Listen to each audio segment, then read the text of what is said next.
Yeah, and these birds are migrating all the way down to either these birds are migrating all the way down to either southern United States or all the way down into Central America. So this bird could be going all the way to Costa Rica.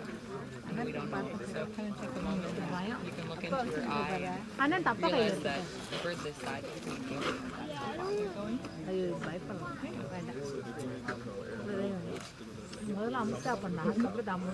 Today we've already seen the hundreds of them. So, Ellie, I'm going to have him go first. Absolutely. So what I'm going to have you do is you're going to be the Statue of Liberty. So hold your arm up just like this, and don't let her go just yet. But on the count of 3, I'm going to have you. We're going to go 1, 2, and then on 3, you're going to give her a little toss. But first, because of this sign, I'm going to twist you this way, just a little bit. There we go. So I want you to toss her kind of that way. Okay, everybody ready? 1, 2, 3. And there we go. Sorry, Susan. You know.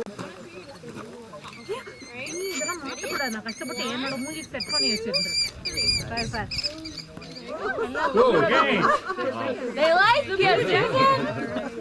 So with the birds, with the sharp-shinned hawks, you'll notice as they're flying away, or as you see them flying. Dark tips to the wings. These birds are coming in nice and close for us. Start at the right-hand side of that sign and just stand straight up. Right there. And they're quite high. And if you notice, there's some birds joining that kettle. They were streaming in from another kettle. We've got another kettle just farther to the right. Take a nice look at these birds. They're being very cooperative here.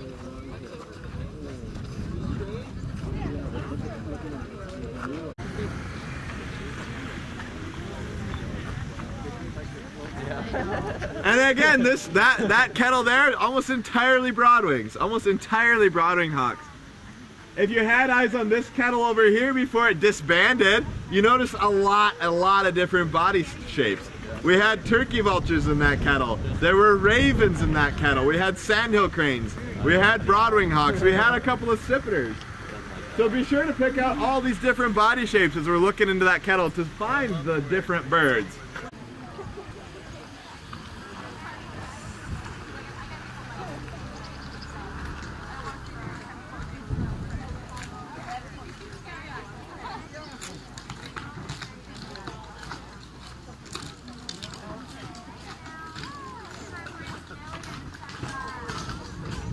Goshawks are the largest of the accipiter group, the woodland hawks.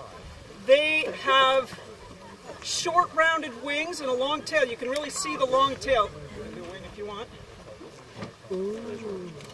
Now, you may say that looks like a pretty long wing, but in comparison to other birds, soaring birds, they have even much longer, broader wings. These are short, designed for flying through tight spaces in the woods, catching other songbirds, snowshoe hare, grouse, things like that. This is an immature. We know it's an immature because of the striping going down the front and the eye color. The eye right now is yellow, and next year it's going to turn orange. The year after that it'll be a dark red. So in these first few years we know how old they are. After those eyes turn red and they get their adult plumage, we're not going to know how old it is, except with the possibility of recapturing it with a band. If you have a band on a young bird and then you recapture it, you can tell how old they are or how old they might get to be.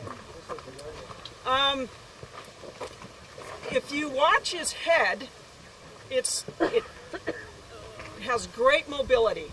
Okay, these birds, they can lock their eyes in on their target, the thing that they're after. Locked in over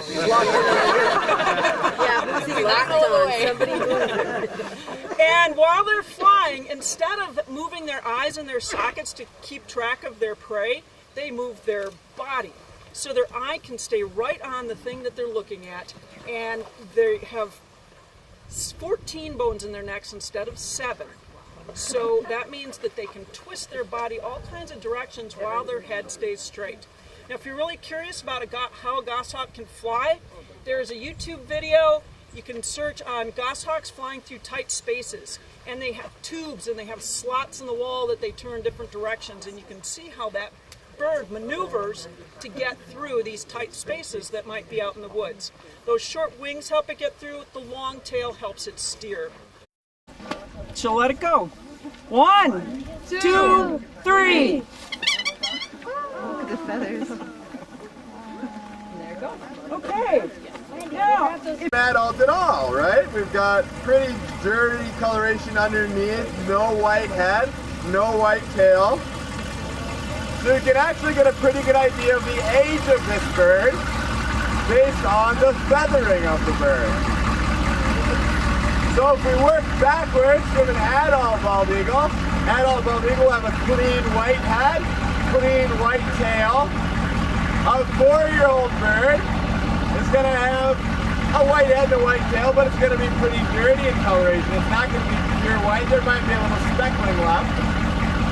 A 3-year-old bird will start to have a white tail, but no white head. This bird, I would call about a 2nd-year bird, a 2-year-old bird, because it's very, very dirty underneath.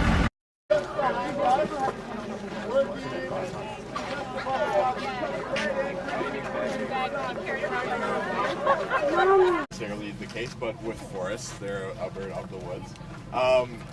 When this bird is older, if you look at the tail pattern, I talked about broadwings having one white band between those dark bands in the tail. This is the case where this bird as an adult will have 2 white bands between those dark bands. So it'll have a dark band at the end, white band, dark band, white band before you get to the feet. So in the broadwings in flight, those feet cover up those smaller bands toward the body.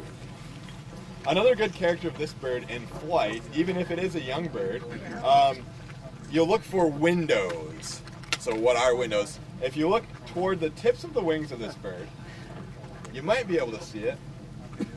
Maybe. So this little pocket right here, these kind of feathers right here, a little bit lighter. When the sun's shining from above, it's even more apparent. A good identifier of a red-shouldered, if it's a young one. The adult birds will be a little more red and a lot more vertically barred. Almost like you would expect in a coop, almost like you'd expect in a broadwing, but a little more red. Shoulders, I don't know if that's a good identifier of them. But taking a look at that tail, and a little bit with the habitat too, knowing that they're a little further south is a really good ID key. And like Caitlin was saying, we really don't get a lot of red-shouldered hawks here. We really don't. A cool thing about red-shoulders before we get this bird ready to go, the subspecies in Florida, so there's 2 different groups of these birds. Subspecies in Florida is going to look entirely different than even the subspecies in Arizona or the ones we'd get in Minnesota. Florida, they're almost a gray head. Gray, not much red at all. Southwest, they're going to be a little bit darker, a lot of red. Up here, they're going to be that in between, a little bit of red in the head, in the chest. A very, very nice bird. Again, I would associate them with those deciduous woods. Eating small mammals, eating birds, eating reptiles, all of these different things.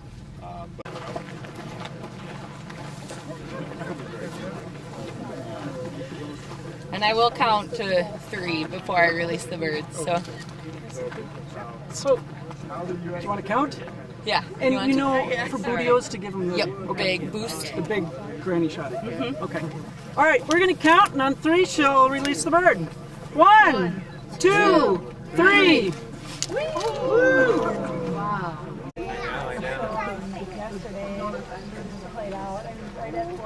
Yeah. And then he got here.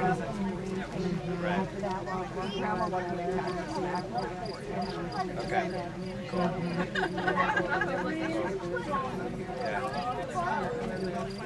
Nice. Excellent. Good to go. All the social media now. Good talking to you. Yeah, absolutely. Measure that frame size and then order the window. It's all just practice. Oh, you made it. Yeah. So I explained to the guy like Oh, it's just on my back. I'd really good to see. These red tails. Do you guys know that red tails? you can call and get somebody on the phone who has access to Figure out which one's really soft. it. They can tell you a given frame size with the corresponding window contract. there's a lot of them. They have to have an Excel sheet. It's pretty big. You might guess that it's a red tail. To call and get somebody on the phone. They're You willing can to tell tell for you. sure in a couple of ways. They're gonna quit worrying about Here's a red tail. They don't want to tell you. They don't want to get blamed. Not a great idea. Yeah, so it goes like that, right? There was, yeah, there's lesser kestrels.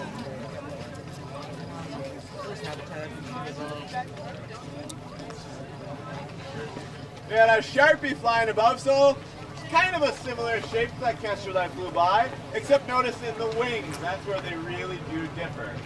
So notice that classic accipiter wing, that short rounded wing with the long tail. As a falcon, you would have a long tail, yes, but you'd have sickle-shaped pointed wings. And also notice the flapping pattern of these birds. 3 or 4 flaps in a row and then they'll glide. For the most part, falcons will just keep flapping. They'll flap all the way through. Kind of petered up a little bit. I don't know if we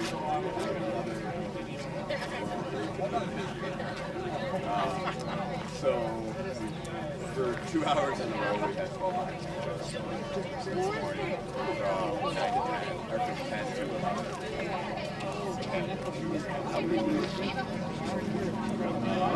Let's slow down a little. Notice right on the back, very well marked bird. The male. Excellent looks. Black tail, Dan. So notice the tail. If we had Merlin, if this falcon was a Merlin, which is, well, we got a broadwing kettle too, but we'll talk about the kestrel before we look at that.